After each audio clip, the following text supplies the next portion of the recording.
ಹರಿ ಓಂ ಗುರು ಬ್ರಹ್ಮ ಗುರು ವಿಷ್ಣು ಗುರುದೇವೋ ಮಹೇಶ್ವರ ಗುರು ಸಾಕ್ಷಾತ್ ಪರಬ್ರಹ್ಮ ತಸ್ಮೈ ಶ್ರೀ ಗುರುವೇ ನಮಃ.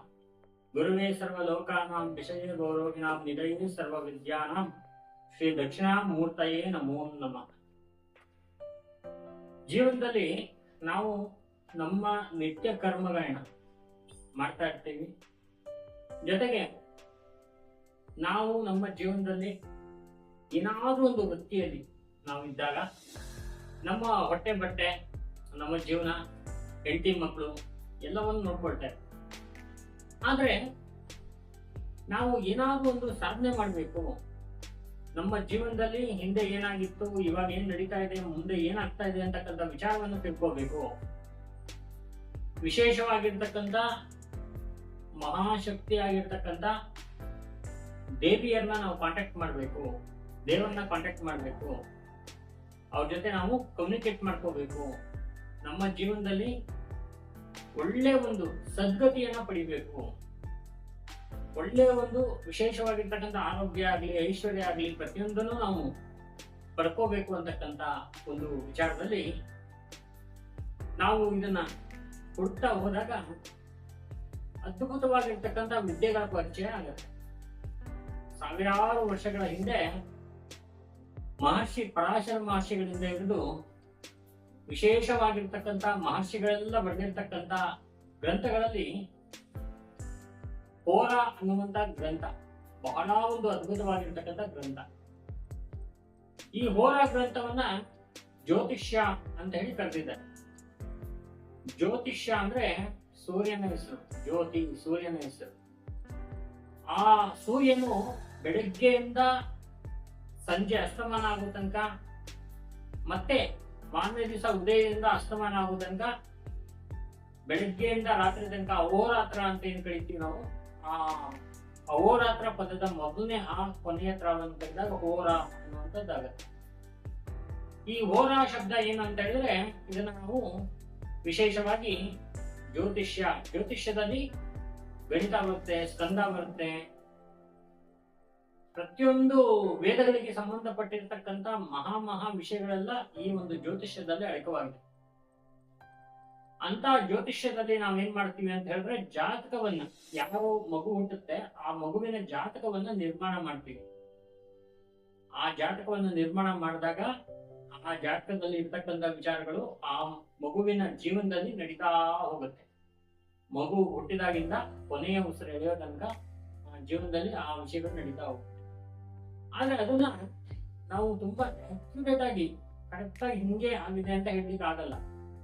ಯಾಕಂದ್ರೆ ಜ್ಯೋತಿಷ್ಯಕ್ಕೆ ಬಹಳಷ್ಟು ನಿಯಮಗಳಿದೆ, ಸಾಕಷ್ಟು ಅದಕ್ಕೆ ಒಂದು ಸಿದ್ಧಿ ಅಂತಕ್ಕಂಥದ್ದು ಆಗ್ಬೇಕಾಗಿದೆ. ಮತ್ತೆ ಜ್ಯೋತಿಷ್ಯಕ್ಕೆ ಶಾಪ ಕೂಡ ಇದೆ. ಪಂಚಭವತಿ ಪಂಚನಾಭವತಿ ಅಂತಕ್ಕಂಥ ಪಾರ್ವತಿ ಕೊಟ್ಟಿರ್ತಕ್ಕಂಥ ಶಾಪ ಕೂಡ ಇದೆ.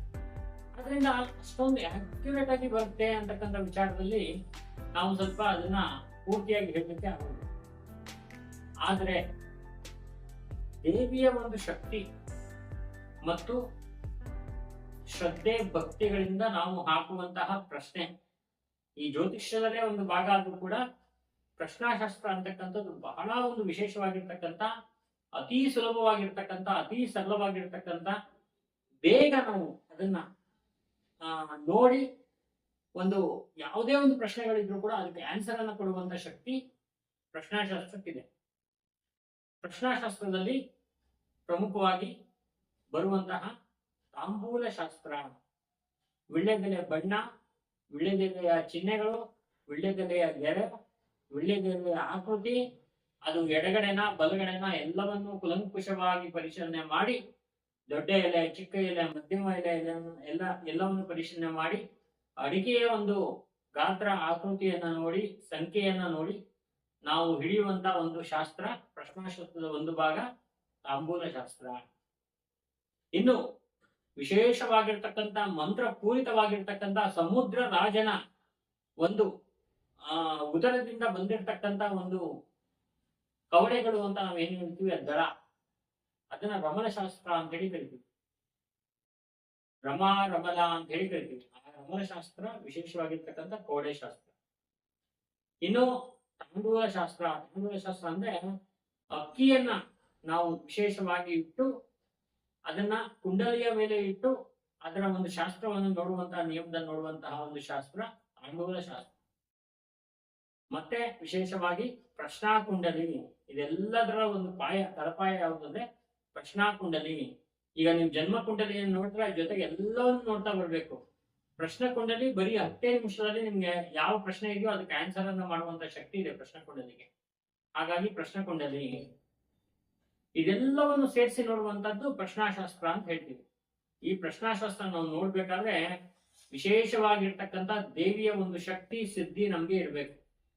ಆ ಸಿದ್ಧಿ ಅಂತಕ್ಕಂಥದ್ದು ಯಾವ್ದ್ರಿಂದ ಬರುತ್ತೆ ಅಂದ್ರೆ ನಾವು ಆರಾಧನೆ ಮಾಡುವಂತಹ ಒಂದು ವಿಶೇಷವಾಗಿರ್ತಕ್ಕಂಥ ಅದ್ಭುತ ದೇವಿ ದೀಪಯಕ್ಷಿಣಿ ದೇವಿಯಿಂದ ಬರುತ್ತೆ.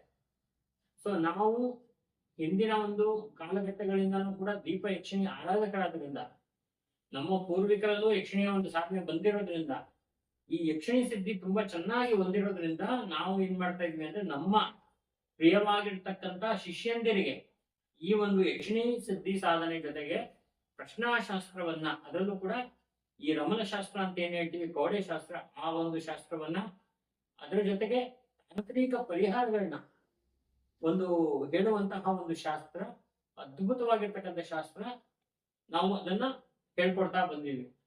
ಸಾಕಷ್ಟು ಜನ ಕಲ್ತ್ಕೊಂಡು ಅವರವರ ಜೀವನದಲ್ಲಿ ಬಹಳಷ್ಟು ಅಭಿವೃದ್ಧಿ ಅನುಕೂಲವನ್ನು ಹೊಂದಿದ್ದಾರೆ. ಇನ್ನ ಕೆಲವರು ಸಾಧನೆ ಮಾರ್ಗದಲ್ಲಿದ್ದಾರೆ, ಇನ್ನ ಕೆಲವರಿಗೆ ಅದು ಸಿದ್ಧಿ ಆಗಿಲ್ಲ. ಯಾಕಂದ್ರೆ ಎಲ್ಲವನ್ನೂ ಹೇಳ್ಬೇಕು ನಾವು. ಯಾಕಾಗಿಲ್ಲ ಅಂತ ಹೇಳಿದ್ರೆ ಅವರಿಗೆ ಅದ್ರ ಮೇಲೆ ಸಂಪೂರ್ಣವಾಗಿರ್ತಕ್ಕಂಥ ಒಂದು ಹಿಡಿತ ಇಲ್ಲ, ಮತ್ತೆ ಮಾಡ್ಬೇಕು ಅಂತಕ್ಕಂಥ ಛಲ ಇಲ್ಲ. ಅವರವರದೇ ಸಂಸಾರದ ಭಾರದಲ್ಲಿ ಇರೋದ್ರಿಂದ ಅದರ ಒಂದು ಹಿಡಿತ ಸಿಕ್ಕಿಲ್ಲ. ಮತ್ತೆ ಇನ್ನು ಕೆಲವರು ಏನಂದ್ರೆ ಭ್ರಮೆಲಿದ್ದಾರೆ, ಹಂಗ್ ಮಾಡಿದ್ರೆ ಹಂಗಾಗತ್ತೆ, ಹಿಂಗ್ ಮಾಡಿದ್ರೆ ಹಿಂಗತ್ತೆ. ಅದಕ್ಕೊಂದು ಪರಿಮಿತಿ ಇದೆ, ಅದರಲ್ಲೇ ನಾವು ಹೋಗ್ಬೇಕಾಗತ್ತೆ. ಸೊ ಈ ತರ ಎಲ್ಲ ಆಗಿರೋದ್ರಿಂದ ಹೆಚ್ಚುವರಿ 90% ಅಷ್ಟು ಚೆನ್ನಾಗಿ ಒಂದು ಅನುಕೂಲವನ್ನು ಮಾಡಿಕೊಂಡು ಆ ಯಕ್ಷಿಣಿ ತಾಯಿಯನ್ನು ಹೊಲಿಸ್ಕೊಂಡು ವಿಶೇಷವಾಗಿರ್ತಕ್ಕಂಥ ಒಂದು ಅನುಕೂಲವನ್ನು ಪಡ್ಕೊಂಡಿರೋಳೆ ಜಾಸ್ತಿ. ಹಾಗಾಗಿ ಈ ಒಂದು ಶಾಸ್ತ್ರದ ಒಂದು ವಿಚಾರ ಯಾಕೆ ಇವತ್ತಿನ ದಿವಸ ಈ ಒಂದು ಎಪಿಸೋಡ್ ಅಲ್ಲಿ ಹೇಳ್ತಾ ಇದ್ದೀನಿ ಅಂದ್ರೆ, ನಾವು ಈಗ ಈ ಒಂದು 2025 ಬರುವಂತಹ ತಿಂಗಳಲ್ಲಿ ಒಂದು ವಿಶೇಷವಾಗಿರ್ತಕ್ಕಂಥ ಅದ್ಭುತ ಪ್ರಶ್ನಾಶಾಸ್ತ್ರ, ತಾಂತ್ರಿಕ ವಿದ್ಯೆ, ಯಕ್ಷಿಣಿ ವಿದ್ಯೆ ಇದೆಲ್ಲವನ್ನು ಸೇರಿರ್ತಕ್ಕಂಥ ಒಂದು ಕ್ಲಾಸ್ ಅನ್ನ ಮಾಡ್ತಾ ಇದೀವಿ. ಅದ್ಭುತವಾಗಿರ್ತಕ್ಕಂಥ ತರಗತಿ. ನಿಮ್ಗೇನಾದ್ರೂ ಇದರ ಮೇಲೆ ಒಂದು ಇಂಟ್ರೆಸ್ಟ್ ಇದೆ, ನಾವು ಕಲಿಬೇಕು, ನಾವು ನಮ್ಮ ಜೀವನದಲ್ಲಿ ಎಲ್ಲವನ್ನು ತಿಳ್ಕೋಬೇಕು, ಯಕ್ಷಿಣಿ ಸಾಧನೆಯನ್ನ ಮಾಡ್ಬೇಕು, ದೇವಿಯನ್ನ ಕನೆಕ್ಟ್ ಮಾಡ್ಕೋಬೇಕು, ಒಂದಷ್ಟು ಜನಗಳಿಗೆ ಸಹಾಯ ಮಾಡ್ಬೇಕು, ನಮ್ಮ ಜೀವನದಲ್ಲಿ ನಾವು ಕೂಡ ಅಭಿವೃದ್ಧಿ ಅನುಕೂಲವನ್ನು ಪಡ್ಕೋಬೇಕು ಅಂತ ಇಚ್ಛೆ ಇರ್ತಕ್ಕಂಥವ್ರು, ಗಂಡಸರಾಗ್ಲಿ ಹೆಂಗಸರಾಗ್ಲಿ ಮಕ್ಕಳಾಗ್ಲಿ ಯಾರೇ ಆದ್ರೂ ಪರವಾಗಿಲ್ಲ, ಈ ಒಂದು ವಿಶೇಷವಾಗಿರ್ತಕ್ಕಂಥ ವಿದ್ಯೆಯನ್ನ ನಾನು ಸಂಪಾದನೆ ಮಾಡ್ತೀನಿ ಅಂತಕ್ಕಂಥವ್ರು ಖಂಡಿತವಾಗ್ಲೂ ಬಂದು ಈ ವಿದ್ಯೆಯನ್ನ ಕಲಿಬಹುದು. ಇದರ ಬಗ್ಗೆ ಇನ್ನೂ ವಿಶೇಷ ಮಾಹಿತಿಗಳನ್ನ ನಮ್ಮ ಒಂದು ಕಚೇರಿಗೆ ನಿಮ್ಗೆ ಸಂಪರ್ಕ ಮಾಡಿದಾಗ ತಿಳಿಸ್ಕೊಡ್ತಾರೆ.